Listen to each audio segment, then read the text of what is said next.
Qu'est-ce que la gastroscopie? La gastroscopie ou endoscopie haute est une procédure médicale utilisée pour examiner l'œsophage, l'estomac et le duodénum, la première partie de votre intestin.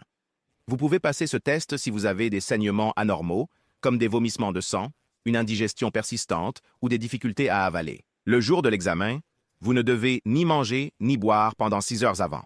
Juste avant le test, un spray anesthésique local sera appliqué pour engourdir votre gorge et une sédation peut être administrée pour vous aider à vous détendre.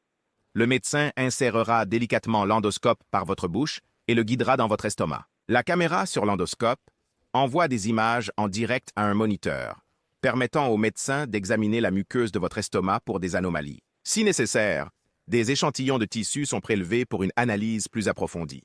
La procédure prend généralement de 15 à 30 minutes et vous pouvez rentrer chez vous le même jour. Vous ne ressentirez aucune douleur et vous pourrez respirer normalement tout au long de l'examen. Ensuite, vous devez vous reposer un moment. Votre gorge peut être irritée et vous pouvez vous sentir ballonné. Il existe 5 options principales de traitement pour le cancer de l'estomac. Chirurgie pour enlever tous les tissus cancéreux et probablement une partie des tissus sains autour. La chimiothérapie, qui utilise des médicaments voyageant dans tout le corps, détruisant toutes les cellules cancéreuses sur leur passage. La radiothérapie, qui utilise des faisceaux d'énergie à haute puissance pour cibler les cellules cancéreuses. La thérapie par médicaments ciblés, se concentrant sur le blocage de faiblesses spécifiques présentes dans les cellules cancéreuses. Et l'immunothérapie, un traitement médicamenteux qui aide votre système immunitaire à reconnaître quelles cellules sont dangereuses et à les attaquer. Maintenant, parlons des symptômes clés du cancer de l'estomac qui ne devraient jamais être ignorés. Pourquoi est-ce essentiel? À l'échelle mondiale, le cancer de l'estomac est le 5e cancer le plus courant et la 3e cause de décès liée au cancer dans le monde. La gastroscopie joue un rôle critique dans le diagnostic du cancer de l'estomac. Les signes précoces clés incluent une indigestion persistante ou des brûlures d'estomac, un inconfort continu après les repas, y compris une sensation de brûlure dans la poitrine ou le haut de l'abdomen, ballonnement après avoir mangé, sensation de satiété ou de lourdeur, même après avoir consommé de petites portions. Nausées légères, nausées récurrentes, sans cause évidente, comme une suralimentation ou le mal des transports.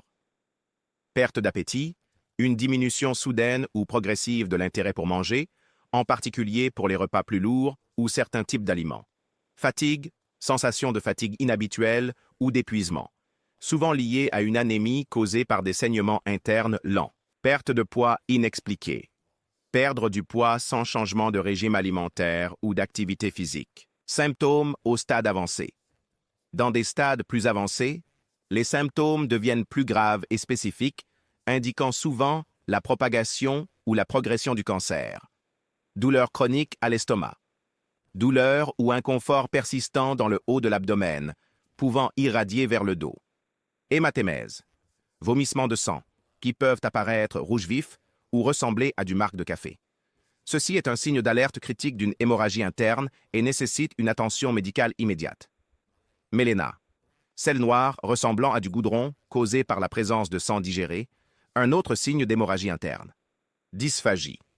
Une sensation de nourriture coincée dans la gorge ou la poitrine, surtout avec des aliments solides. Vomissement persistant. Épisode récurrent de vomissement pouvant entraîner une déshydratation ou d'autres complications. Fatigue sévère. Épuisement profond dû à l'anémie ou à la réponse métabolique du corps au cancer. Gonflement abdominal ou ascite. Une accumulation de liquide dans l'abdomen provoquant un ballonnement ou un inconfort notable. Jaunisse, jaunissement de la peau et des yeux. Cela peut se produire si le cancer se propage au foie, affectant sa fonction. Il existe plusieurs facteurs de risque connus qui augmentent votre risque de développer un cancer de l'estomac. Par exemple, fumer double votre risque de cancer de l'estomac. Antécédents familiaux de cancer de l'estomac. Infection par Helicobacter pylori. Inflammation de l'estomac à long terme. Maladie de reflux gastro-œsophagien ou polype de l'estomac. Manger un régime riche en aliments salés et fumés ou pauvre en fruits et légumes peut également être un risque. Et il existe aussi une certaine corrélation entre un poids plus élevé et le risque. Le cancer de l'estomac touche plus souvent les personnes âgées. L'âge moyen des personnes diagnostiquées avec un cancer de l'estomac est de 68 ans. Environ 60% des cas surviennent chez des patients de plus de 65 ans, et il y a un risque légèrement plus élevé de cancer de l'estomac chez les hommes. Cependant, cela peut toucher n'importe qui. Merci d'avoir regardé. N'oubliez pas de liker, de vous abonner à notre chaîne et de partager avec quelqu'un qui pourrait bénéficier de ces informations. Ensemble, nous pouvons sensibiliser et combattre le cancer de l'estomac. Prenez soin de vous et je vous dis à la prochaine vidéo.